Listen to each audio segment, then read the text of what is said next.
Welcome to the Practice Podcast, a show created by lawyers to help lawyers in life and business without all the complicated lawyer language. Let's welcome Bast Amron founders and your hosts, Jeff Bast and Brett Amron. Hey, Jeff. Hi, Brett. How you doing? I'm wonderful. Happy Post-Thanksgiving. That's right. We're in the home stretch. According to some lawyers, like we're in the holiday season already, and you can't schedule anything in the month of December. It is, it's challenging. It's challenging. It means your calendars are busy and we're busy. That's right. Which are good problems to have. That's right. Any lingering gratitude? Do you have any gratitude that you didn't? I've given all my gratitude. You've given it all. I've given it all, man. I got nothing. I laid it bare on the table. Yeah. Okay. And you? I'm sure. Yeah, no, I was going to ask you about something you're grateful that's not alive, nothing living. So it's not a family, not family, not a pet. So something that is an inanimate object or somebody who is no longer on this planet? Inanimate. You're right. That's a good clarification. That's good. Inanimate, something inanimate. Something inanimate. That you are grateful for. Good pair of running shoes. Nice. That's excellent. Good socks, too. You gotta have good socks. The shoes matter a lot, but the socks matter, too. These are good. Socks and running shoes. I like that. How about you?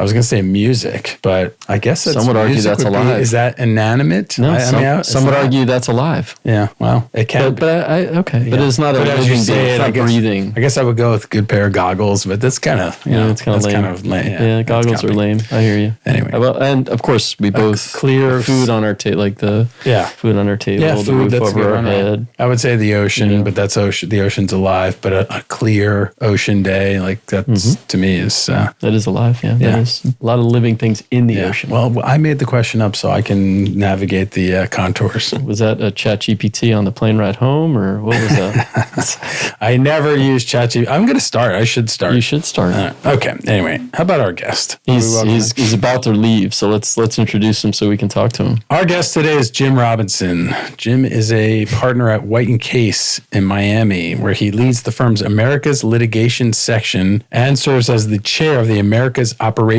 Council. Wow. Sounds important. Very.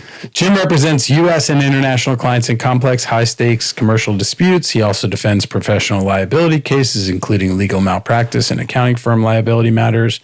And he often manages these cases personally to protect client interest. And by that, he doesn't just pass it off to somebody else.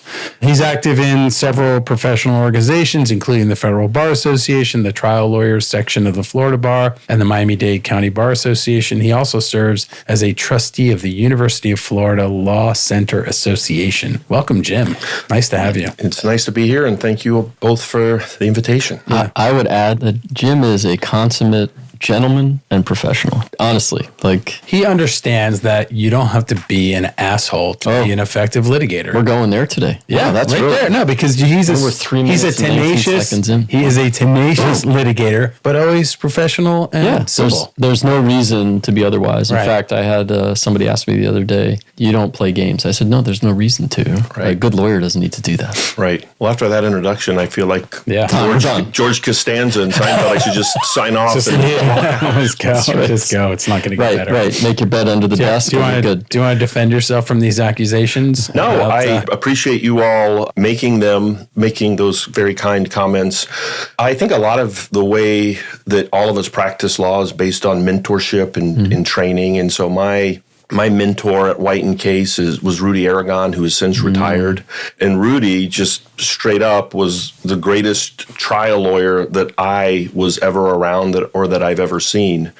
And he was courteous. He granted extensions without any problems. He never got into a lot of the back and forth that people do, especially when times are getting tough. And I've really tried to model myself that way. Right? Because I think that there is a lot of stress in what we do to begin with without adding to it by being difficult over things where there's no reason to be difficult. And frankly, when I see people doing that on the other side, it feels like weakness to me. Right. You're not very good at what you do, or you're concerned about your issues, your case, right? If you have to try to play games and turn yourself into a pretzel almost. Let's just get to it. Right. Let's just litigate the issues that need to be litigated, right? And move everything else out of the way. I like that approach. So how did you come to, I've jumped in. No. You got it. How did you come to, let's move back, turn back the dial. How did you come to law school, want to go to law school, being a lawyer? Like, how did that start for you? Starting at birth. I will, just to give a little bit of context. I grew up on a cattle ranch in Southwest Florida in North Fort Myers. Yeah, that fits. I can see that. Yeah. So my father was a professional bull rider. Get out of here. My mother was a professional barrel racer. Wait, what's a professional barrel racer? Like if you watch on the rodeo, they set up 3 barrels and the horse runs around it in a pattern, and whoever goes the fastest wins. So they time. She's on the horse. She's on the horse. She's on the horse. That's right. Well, listen, my mind went right to the barrel. I was like, she's racing in barrel. I agree. We're talking about that. Yeah, I know. Well, city folk. So totally. She did this. They both did this in like a traveling rodeo, or what? So my dad went to college at Arizona State University on a rodeo scholarship. Okay. There are teams of a lot of these colleges, particularly out west, who have rodeo teams. Yeah. Where did he grow up? He grew up outside of Vernal, Utah. So it's right near the Colorado border there in the east. And in fact, if you go into Colorado, there's a town called Craig, Colorado, where they have it's called the Museum of Northwest Colorado. It's a cowboy museum, and there's a statue of my great-grandfather, James Coyle Robinson, outside of it. Oh, my goodness. So these are like hardcore cowboy and look at you. Cowboys. Have your kids been there? Have you taken They have been there. They have been cool. there. My sisters all were barrel racers. 2 of them went to college themselves on rodeo scholarship. So I'm like the black sheep of the family. So we're going to get to that, how you escaped that, or how you got to the city. You okay. So anyway, this is just to give the context. So I didn't know any lawyers. Really, we went to church with someone who was a practicing lawyer in Naples, Florida, Steve Thompson, and I just remember reading a book about, this is while I was in college, about negotiating, because I was going to go buy a car, and I remember just being fascinated by the tips that this person was giving, and he was a lawyer, and I knew Steve was a very successful and prominent lawyer in Naples, and so I went and talked to him about it and found out what it was like, because I had no context other than TV, and it just sparked my interest from the outset. So when you went to go speak with him, you were speaking with him about your negotiations to buy a car? Or did we fast forward? No, I'm just saying. I mixed up the story. I was reading the book, and it sparked an interest in me about being a lawyer. Oh, okay. Because the guy who wrote the book was a lawyer. And then you went to speak. And so I'm like, I don't know any lawyer. Oh, yeah, I know Steve Thompson from church, so I went and talked to him. Well, what about while you were an undergrad? At University of Florida, go Gators. Go Gators. No, I actually went undergrad to Florida Gulf Coast University. Okay. All right. So, which had some prominence and fame for a little while with the Dunk NCAA City tournament. That's right.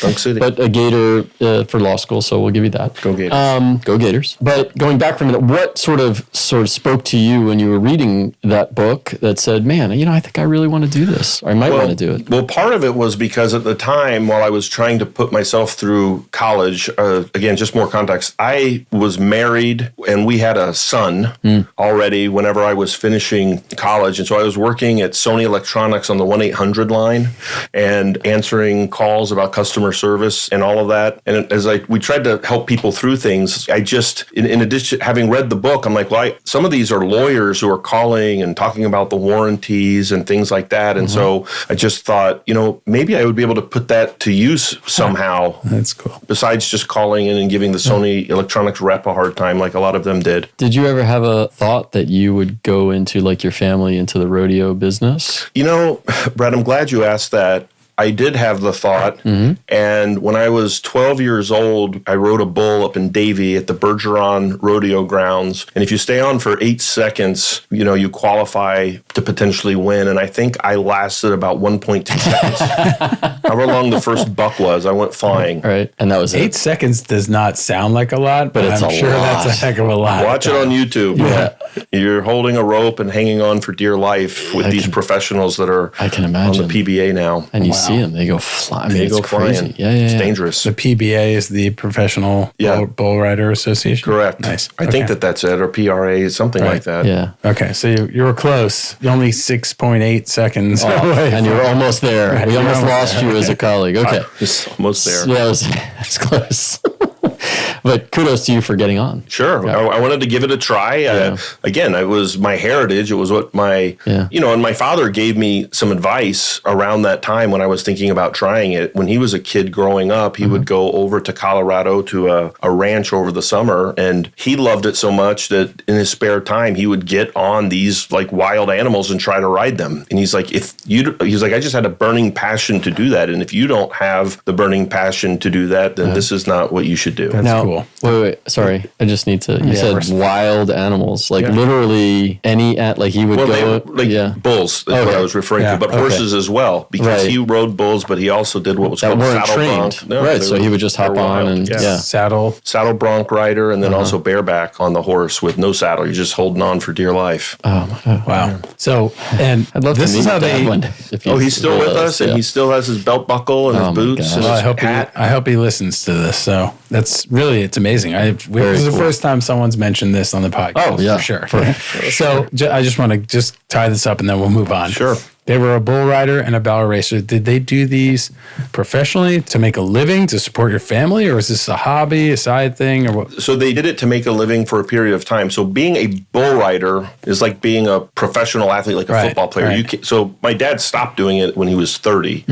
So by the time I came along, he was not actively doing that anymore. And so instead, the way that he made a living was with our cattle ranch. We had 300 head of cattle. He leased 10,000 acres and would use we would send the calves to the livestock market in Arcadia every Wednesday, and that's how he made his living. And then a little later, as he got a little older, because he had graduated from Arizona State with a zoology degree, he taught high school for the second part of his career as well as running the ranch. And what was your undergrad major? My undergraduate major was in business administration. So when I went to law school, I thought that I was going to be a transactional lawyer. Like I didn't try out for moot court or trial team or any of those things. Right. So when was the transition? Yeah, the transition happened my second summer. So my first summer, I clerked at a firm in Atlanta and did transactional work and really found it interesting. My second summer, I split and I spent the first 10 weeks, I think it was back then, here at White Case in Miami, and I did only litigation. And it just, like the spark that my dad talked about when he was describing what it was like, riding bulls, that's what I felt towards litigation. I'm like, this is what interests me. I really like what we're doing. The transactional side of things, I have so many talented colleagues and I can see why they like it too. But it's just, I just felt like I was a better fit in the litigation space. Everything's a space now. And so I'm in the litigation space. Yeah, fair. You've been at White Case since then? Have you been at any other firms? No, I was a summer associate in 2001, and then I started full-time at the firm in 2002, and I've been there ever since. You're a rare breed. Well, no one else will hire me. I don't think that's true. But I am. I love the firm, like with a burning passion. It's been a great experience for me from start to finish. Wow. So tell us about the Americas Litigation Section and you're chair of the Americas Operations Council. Yeah, some of this is, like inside baseball, right? For the way the firm is organized, but I'm happy to explain it to the best of my ability. So our firm, we've got offices around the world. So there are three areas. We've got the Americas, which is North and South America, as you would imagine, EMEA, Europe, Middle East, and Asia, Africa. And then we've got Asia Pac, which is Asia plus Australia. And so each of those regions, the three regions, are divided up into practice sections. So we have a lot of litigators in the United States. We all won't fit into one section or one group. So we have the commercial litigators and white collar litigators that are in the Americas Litigation Section, which I currently serve as the head of. But we also have antitrust litigators in another section. We have IP litigators that are in yet another section. We have bankruptcy litigators who only do that, who are in the financial restructuring and insolvency group.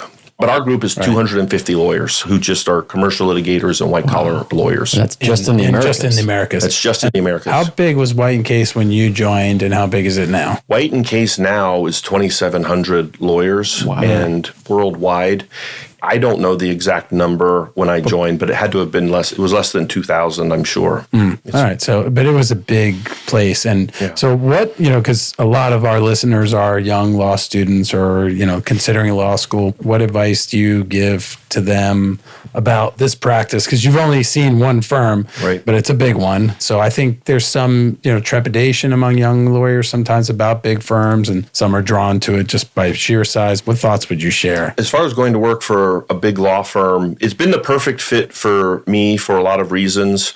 But the advice that I would give to someone who's considering it is, it's a people business. I get asked all of the time, like when I'm interviewing people who want to join the firm, why have you been at the firm so long? And I tell them the answer is twofold: great colleagues and great work. And so the question is, what's it like to work at a place if you only have one of those? What if you have a bunch of great colleagues, but you don't have any work, or the work is boring? That's not a good combination. Or what if you have outstanding work, but you can't stand to work with any of the people who are your colleagues? So that's been true for me. And I think that that's what people who are coming out of law school just have to look at. And the other thing that I would say, despite my own experience, we've had a lot of people come to our firm who have gone out and done a million different things, it seems like. In-house counsel, smaller firms, start their own firms, other big law. So I think part of the advice that I would give to our younger colleagues who are just starting out is that this isn't the end of the road. It's just the beginning of a journey. And then you can use the time to sort of figure out if it's a good fit for you. Of course,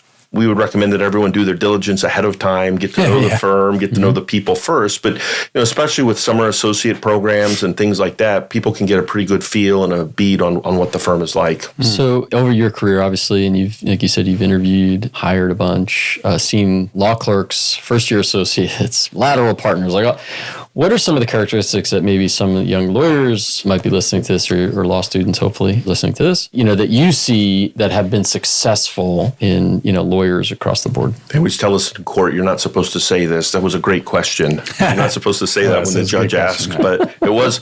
Brett, that's the other. I get asked that question all the time, and I've thought about it a lot. And to me, especially for new associates or associates that are lateraling in, the two characteristics that I think distinguish associates from their colleagues are, number one, being proactive, and number two, taking ownership of the matters. And just to speak very briefly on both of those, being proactive.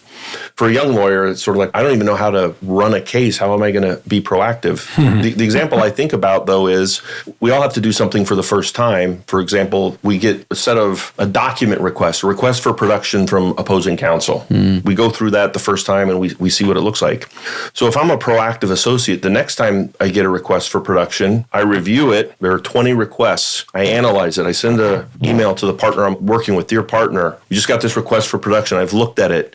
It looks like we already have 10 of the sets of documents in our possession. The other 5 of them are probably objectionable, and then the other 5 we need to ask our client for. And below is a draft email that I'm suggesting that you send to the client to ask for it. Right. I love that. Right. By the way, because Brett just asked that question recently in a lawyer interview. What do you do when you get a request? What do you do when you get a request for production? You just answered the question as perfectly as we could. For sure. And what I try to emphasize to the associates, because when you hear that, you're like, wow, that sounds like a lot of work. You're going to have to do the work eventually. Wow, that sounds like a lot. Please, I hope they don't say it. I hope they don't say it either, but you're going to be asked to review the document requests and conduct an analysis and prepare the email at some point. And so you're actually, by being proactive, you're actually taking control, because that's control of your life, because that's one of the things that I hear about, like, law firm associates, like, oh, we don't feel like we have control of our lives. There are ways like this, as incremental as they may seem, where by proactively taking on the case, and nothing makes a law firm partner or a supervising lawyer outside of a law firm in any context happier than getting something like that. And it might be we have to touch it up, or we don't agree, but the ball has been moved down the field. Taking the initiative, and taking ownership. Like to me, like that email that you described is somebody who's taking responsibility and ownership for the case. They got the case. They know this is what we're going to have to do. I'm going to just start doing it. Right. Like we're on the team together. And on the ownership, again, the way that I describe it, I remember being a summer associate, and we just went and did assignments. Like someone gave me an assignment on a case, and I did the assignment, and then I went home, and the next day someone gave me an assignment on a different case, and I did that, and that's a summer associate law student mentality, which I didn't feel any ownership of those cases because I was just bouncing back and forth. But once you come to start working at the firm, it's our case. Like, we want to win. Like, as a partner on the case, I'm always thinking about our cases and thinking about how we can move them forward. And it's wonderful when we have younger colleagues who do the same thing and who are actually taking ownership of it and feel great when we prevail and feel like we need to make adjustments if we've had a setback. Yeah, so a couple of things that I always, like to tell the younger lawyers is, number one, act like a partner before you become a partner, right? You have to show us that you're a partner before we name you a partner. Great counsel. Right? And what you're saying is right, is ownership and being proactive. That's what partners do. So if you show me you're going to do that and you're thinking about the case all the time, the strategy, and you come talk, then I know that you're ready. It's not, oh, now I want to be a partner. Now I'm going to do that stuff. Right. So I think that is, phenomenal advice. I agree with that. The other thing that I usually tell people is, unfortunately, you're always a lawyer. You're never not a lawyer. Right. And it's a career. And we have clients and they have issues. And, we don't deal with criminal or family stuff like you, but it's money and it's their livelihoods in some cases. And I know you typically represent law firms and defending them, and that, having lawyers as clients, God bless you, can be difficult. But we take it away from them. Like, we deal with it and we take their issues away from them and deal with it, hopefully not in a non-emotional manner, right? And that's our job. And so we always have to be on thinking about these things. Now, there's times when you're with your family, but if that's how you want to be successful, right? If that's, and you want to be a partner, then that's what you need to do. And that's part of what you were saying. I think that's great advice. Yeah, thank you. And it really does. And I have represented lawyers in malpractice cases for a couple of decades now. Again, this is something that Rudy Aragon had as his practice for a long time. I find, and people sometimes find this counterintuitive, I have found that lawyers are some of the best clients because they understand the attorney-client relationship. And of course, they have views and they share, but they understand that we're going to give them counsel and advice that is going to be in their best interest. And there's a lot of deference. And to me, it creates pressure to make sure we're doing everything absolutely right that we can. But I have found that representing lawyers has been some of my best experiences as a litigator. Yeah. I debate whether to ask the question. If you don't want to answer it, that's fair, because I know you litigate this and deal with these issues. But are there some things that you can tell generally to the listener about what usually gets lawyers in trouble? The leading cause of malpractice cases, probably almost every year and across the board, are conflicts of interest. So where there is a conflict that should prevent something from happening and it doesn't. And that could be a lawyer leaving one firm and coming to another firm and the conflict coming with, or it could be taking on work that is adverse to a client or something like that. And all of the different conflicts of interest issues that we all read about are the typical, is the most common. Interesting. Not like a lawyer doing bad things or not fulfilling their obligations, but conflicts. Conflicts is the type of thing. And again, just in the type of cases that I've been privileged to represent our clients, that's just not something that I've seen. Where like a client, the things we read about in the paper, like their funds are stolen from them out of a trust account or something. Those are just not the types of cases that we see. It's things that come up across a lot of different disciplines. It's not just litigation. So we defend lawyers where there's a lawsuit that's gone bad or a transaction that's gone bad and people are second guessing it afterwards. Yeah. And it's the challenging because there's so many different ways to handle a case or a transaction. There's no right or wrong way necessarily. And so you're basically you are coming in some respect, relitigating, what happened or relitigating what didn't happen and what would have happened.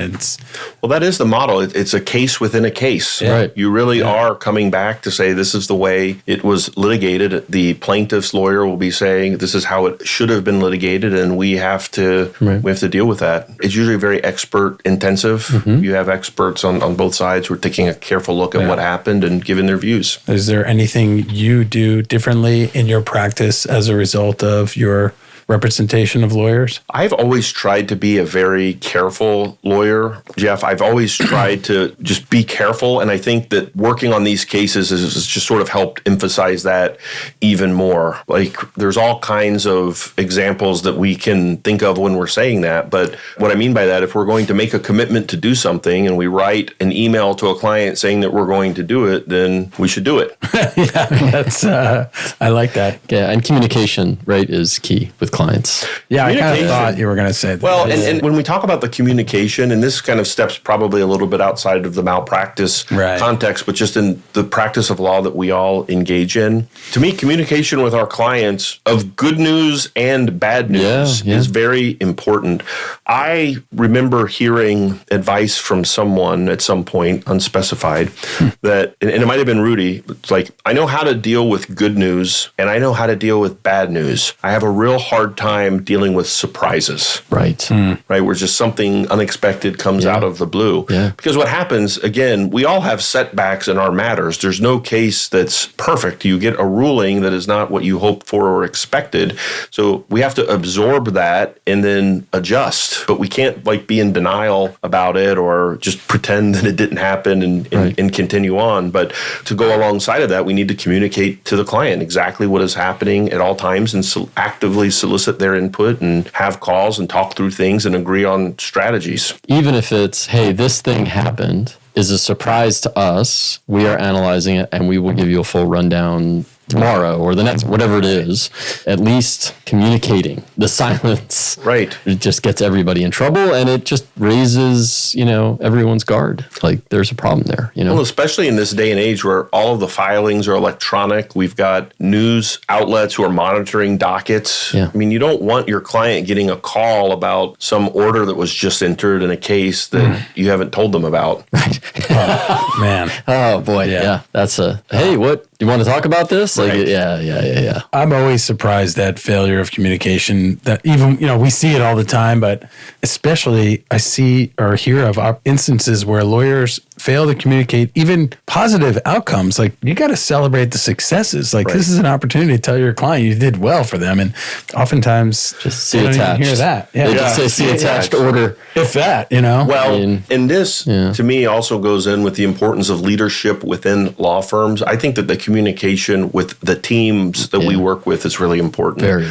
Right? Like, we want the team to know not just here's an assignment, but why we're doing the assignment, where we think it's going, and to the point that you just raised, Jeff. I'm a big believer in celebrating our successes together, right? Like getting together and having a nice lunch at Il Gabbiano, for example, or just doing something else where the team feels recognized, because it's really impossible, for me at least, I can speak only for myself, it would be impossible for me to do my job without the support of the teams I work with. But we also, it's not about, it's agreed. Yeah. And we also don't have to wait for the big celebratory lunches to celebrate or to recognize hard work. And, we do. We have a weekly huddle, and there's one of the sections of segments of that meeting is shout outs, where anyone can give someone else a shout out for doing good work, getting good results, teamwork, whatever it is. And I'm glad we do that. I think that sounds fantastic, because you do have to do things along the way. We just can't wait for the big events. Right. Because it is a pileup of the smaller wins, and I use the term smaller just because smaller wins to get to the big win, right? So you want to keep pushing everybody that way. Yeah. All right, Jim. So when you're not the lawyerings and such, what are you doing for fun besides watching the Gators? Well, that has not been tough. So fun. Not been so this fun. year. But 2026 is we're turning it around. I know. I used to make fun of the teams that I would say this. Just wait until next year. But of course, like a lot of people probably, I enjoy sports. So I love the Miami Heat. I love Florida Gators basketball. My main hobby has always been my family. I've been married to the beautiful Letitia since 1997. So we've just celebrated our 28 years of being married. Right. Yeah. And she put me through. She had already graduated college. She finished putting me through college. She put me through law school at Florida. She taught at Hawthorne Junior Senior High way out in the boondocks. Wow. That whole time. We have 2 sons. They're both grown now. But I'm very involved with my church. I volunteer. It's the Church of Jesus Christ of Latter-day Saints. And I've had, as a young man, I did a 2-year mission in Australia, which was very impactful for me. We skipped over. I know we What need the heck? How we did need to skip talk that? about that. Hang on. Go ahead. And anyway, I've always just volunteered, whether it's like teaching a Sunday school class or working as a leader of the congregation or just looking for ways to provide service and to give back and you don't have to do it the way that I do it through a church, but however we do that, I am a big believer in finding ways to give back to our communities and not sort of be so inwardly focused, which, is a temptation for all of us, but it's been wonderful. I get to serve a lot with my wife whenever we do that together. Very nice. So can we touch briefly? We agree. Community is one of our core values here at the firm, and something I know Jeff and I personally as well. Can we touch briefly on this mission to Australia? How old were you, and what did you do when you were there? How long were you there? I was there for 2 years. So I started college. I went for 1 year to Brigham Young University in Utah. And now I am a BYU football fan because they're 11-1. Exactly. A little bit of a front runner. Yeah. So, and then I took a pause in my studies. I volunteered to serve a mission. I was assigned by the president of the church, as all missionaries are, and to Melbourne, Australia. So I lived in Victoria, which is southeast Australia, kind of like where Florida would be on a map here in the U.S. And I was there from February of 1994 to February of 1996. And we did a lot of different things. We taught people about our church. We did community service. There were about 180 of us at any given time that were down there together. And it was wonderful. You're not paid to be, I had to pay. My family had to, I think it was $400 a month is what they had to pay, and we were not a wealthy family. It was a big sacrifice for them financially, and then for me of the time, but it was really a great coming of age opportunity for me. And in fact, I'd never been back. Letitia and I went and visited this past summer, so I went back What was that like? to Melbourne. It was wonderful. We went in July, so since they're below the equator, it was the middle of winter, and so it was cold. It was a little bit of a change, but we were in Melbourne for several days, and then we went down to Tasmania, which is an island state south of the mainland, where I lived for about 6 months. And we got to kind of like go back and see all the sites and see some of the people that I knew. And then we stopped in Sydney on the way back to see a couple that's a dear friend of ours. That's amazing. That's so cool. Love that. And when you were on this mission, this is before you met Letitia? Yes, it was. And again, and that's why one of the reasons probably why I feel like the church experience for me is so dear to my heart. I met my wife in Sunday school. There you go. So when I came back from my mission, and I need to always explain the ages here because it's important. I was the Sunday school teacher. I was 21 years old. She was one of the students in the adult Sunday school class, 23 years old. I was the teacher, she was the student, right? So I was the teacher. She was my 23-year-old student. And what was really great for me, it was love at first sight. But what was interesting, I kept trying to get her to go out with me on a date. And when I finally convinced her, I thought we were out on a date, and she thought it was like a church ministering visit. And the reason I know this is she kept calling me Brother Robinson all the time. And what I found is it was really hard to go in for that first kiss when you're being called Brother Robinson, date number 3. But it all worked out. You got over it, and here you are. I got over it. Here we are. We have 2 beautiful sons. And our oldest son is married himself. He got married a few years ago, and we had our first grandson, our first congratulations. back in January. They live in Seattle. Gosh. Oh, that's amazing. Seattle's one of my favorite cities, by the way. It's a great city. It's just not too close. It is hard to get to. He took a job with Salesforce in Seattle, and I was like, didn't they have any openings in Alaska? Right. I mean, you're going to get away. So how is grandfatherhood? It is just precious. It's sort of, for me, the experience has been like having children. We have the 2 boys. We had Christian, while I was just finishing college. So about a year and a half after we were married, we had young Christian. And I just didn't think I could love anyone as much as I loved him. And then Dylan came along in 2005 when we were here in Miami. And you just love them. And it's the same thing. My experience is the same thing with little Roman, is that we just love him so much. We talk to him on FaceTime. The technology's different. When I was a kid, you would call grandma and grandpa.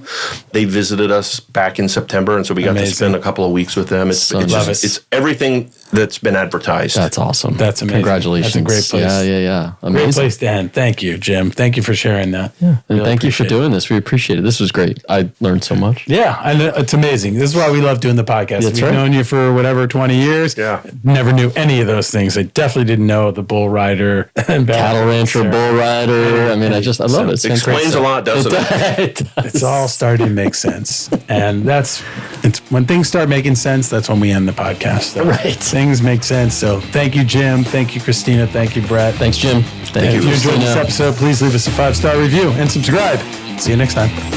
For more information on this show and other resources, visit bastamron.com and connect with us on LinkedIn, Facebook, and Instagram @bastamron.